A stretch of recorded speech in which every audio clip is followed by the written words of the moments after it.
विश्व हिंदू परिषद के अंतर्राष्ट्रीय अध्यक्ष और बजरंग दल के संस्थापक प्रवीण तोगड़िया आज गाजीपुर में पत्रकारों से वार्ता के दौरान उन्होंने कहा कि मैं उत्तर प्रदेश के पूर्वांचल में धन्यवाद यात्रा पर हूं। उन्होंने बताया कि अयोध्या में 22 मार्च को भव्य राम मंदिर का उद्घाटन और प्राण प्रतिष्ठा होने जा रहा है, जो हमारे हिंदू समाज के लिए गर्व का विषय है। इसी राम मंदिर के लिए हम लोगों ने वर्षों आंदोलन किया है और कार सेवकों ने बलिदान दिया है। इसी दिन का हम लोग इंतजार कर रहे थे। इस मंदिर निर्माण में कार सेवकों की अहम भूमिका रही है। बिना कार सेवकों के भव्य राम मंदिर का निर्माण संभव नहीं था और हम उन्हीं कार सेवकों को उनके घर घर जाकर निमंत्रण दे रहे हैं। और 22 मार्च को उद्घाटन के बाद 24 मार्च को जिन कार सेवकों के साथ हमने लाठियां खाई थी, उन्हीं कार सेवकों के साथ हम रामलला का 24 जनवरी को दर्शन करने जाएंगे। इसी बीच अंतर्राष्ट्रीय संबंधों के संबंध में भारत और मालदीव के ताजा रिश्तों पर पूछे गए एक सवाल पर उनका जवाब था कि मालदीव के बहाने चीन हमें घेर रहा है और भारत सरकार को चाहिए कि उसका मुंहतोड़ जवाब दे। वहीं ईरान और पाकिस्तान के लड़ाई को उन्होंने कहा कि भारत को तटस्थ होकर देखना चाहिए। शुंभ और निशुंभ आपस में लड़ रहे हैं तो भारत को देखना ही। एक सवाल के जवाब में उन्होंने कहा कि मुझे राम मंदिर ट्रस्ट की तरफ से निमंत्रण मिला है और मैं 21 जनवरी की शाम को अयोध्या पहुंचूंगा। लेकिन उन्होंने एक बात कही कि जिन कार सेवकों का त्याग और बलिदान राम मंदिर के निर्माण में लगा है, उनके साथ में 24 तारीख को दर्शन और पूजन करूंगा। ₹100 दिया और यही पैसे से हम 32 वर्षों तक पत्थर खरीदकर मंदिर के लिए पत्थर तराशने का काम करते रहे। आज जो मंदिर बना है उसमें वह पत्थर है जो 32 साल से तराशे गए थे। अयोध्या की और राजस्थान के पिंडवाड़ा के कार्यशाला वर्कशॉप में और जो मंदिर बन रहा है उसमें 8 करोड़ हिंदुओं के ₹1.25 का योगदान है। 22 तारीख को घरों में दीप प्रज्वलित करके दुनिया भर का हिंदू यह विजय का उत्सव मनाएगा। अंतर्राष्ट्रीय हिंदू परिषद राष्ट्रीय बजरंग दल के द्वारा 450 वर्षों का संघर्ष चला। इसमें 450 से ज्यादा जिलों में 1 लाख से ज्यादा गांवों में और 8 करोड़ हिंदुओं ने ₹1.25 दिया है। इसलिए 8 करोड़ दीप प्रज्वलित करके हम विजय उत्सव मनाएंगे। 22 तारीख को सीमित संख्या अयोध्या आ पा रही है और लाठी गोली खाने के लिए तो लाखों कार सेवक आए थे।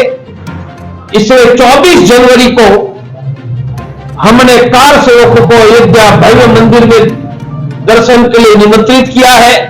तो लाठी गोली खाने में हम साथ में थे, अब भव्य मंदिर का दर्शन भी साथ में करेंगे। और 24 जनवरी को जो कार सेवक आएंगे उनका मंदिर के दरवाजे पर खड़े होकर तिलक करके मैं स्वयं स्वागत करके उनको धन्यवाद करूंगा कि आपकी लाठी गोली खाने से ही यह मंदिर बना है।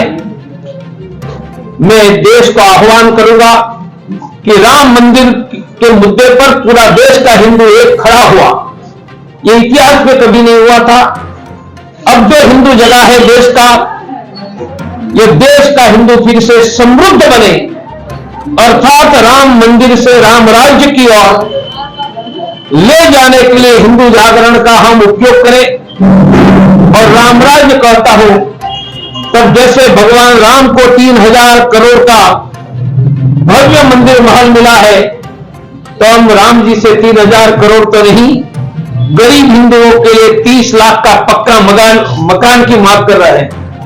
राम राज्य मानी हर हिंदू को पक्का मकान, बच्चों को सस्ती शिक्षा, शिक्षा के बाद रोजगार, किसानों को फसल के दाम, ये देश में कोई भूखा न सोए, ऐसा भगवान राम के समय समृद्ध भारत था।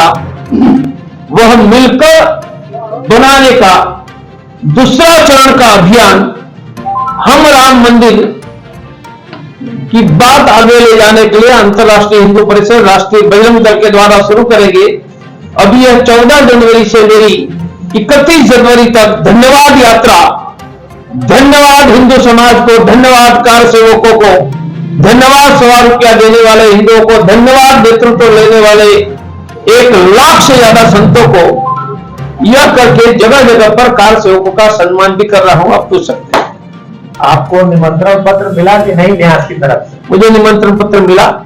आप 22 को रहेंगे? मैं 21 शाम को पहुंचकर 22 को रहूंगा और 24 को भी जो कार सेवक आएंगे उनके सम्मान के लिए मैं मंदिर के दरवाजे पर बाहर खड़ा रहकर सम्मान करूंगा। जिस प्रकार से शंकराचार्यों को इसमें विपक्ष घेर रहा है, ये कितना उचित है? मैं एक बात कहूंगा, शंकराचार्य उनके वक्तव्य पर कुछ भी कहने का मेरा अधिकार, योग्यता और शास्त्रों का ज्ञान तीनों नहीं है। मेरा एक ही शंकराचार्य के संदर्भ में अधिकार है, उनका सम्मान करके प्रणाम करना। हिंदू धर्म टिका है हमारे आचार्य से।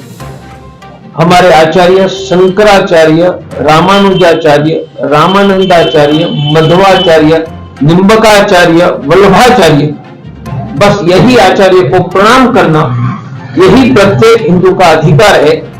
और कोई हिंदू शंकराचार्य पर अनुचित टीका टिप्पणी न करे। मंदिर बन रहा है, उनका आनंद है। संघर्ष करने का भगवान ने मौका दिया, उससे भगवान को धन्यवाद। हम 22 को जाएंगे और आनंद से पूरा देश उत्सव मनाएगा। शंकराचार्य लोग विरोध तो कर नहीं रहे हैं, लेकिन उनका कहना यह है कि आप निर्मित मंदिर है, पूरा मंदिर बन जाए उसके बाद उसमें प्राण प्रतिष्ठा है। मैं तो कैंसर का एक्सपर्ट हूँ, आप कहो तो कैंसर सर्जरी की बात बता दूं। मंदिर पूर्णता ये विषय हमारे धर्माचार्यों का है, उनको निर्णय कर दे दो। मेरा काम तो एक गिलहरी का था राम मंदिर में, वह तब भी किया, आज भी करेंगे। आचार्य हमारे मिलकर निर्णय करेंगे उचित अनुचित क्या है। 22 जनवरी को जो है ममता बनर्जी जो कार्यक्रम में सद्भावना यात्रा निकाला है, वो भी उस दिन मंदिर जाएंगे। अच्छी बात है ना, सभी हिंदुओं को मंदिर जाना चाहिए। ममता बनर्जी तो खाली मंदिर जाएंगे, हम राम मंदिर जाएंगे। मंदिर ही जा रही है ना ममता बनर्जी, तो मंदिर जाने वाले सबका स्वागत है।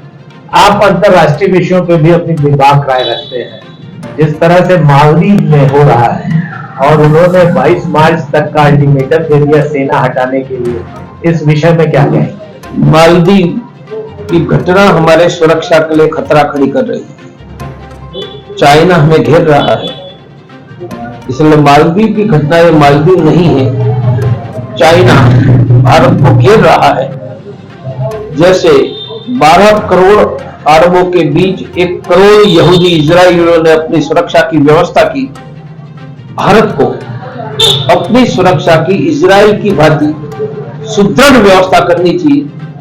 मेरा विश्वास है मोदी जी, अमित भाई, योगी जी यह सब करके भारत को सुरक्षा प्रदान करवाएगी। अभी सवेरे ईरान पर पाकिस्तान ने हमला कर दिया, इसको किस तरह से देख रहे हैं? भारत को क्या करना चाहिए?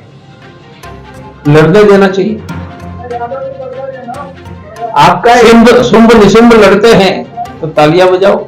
शुंभ निशुंभ तो नहीं लड़े थे, पर ये लड़ रहे तो तालियां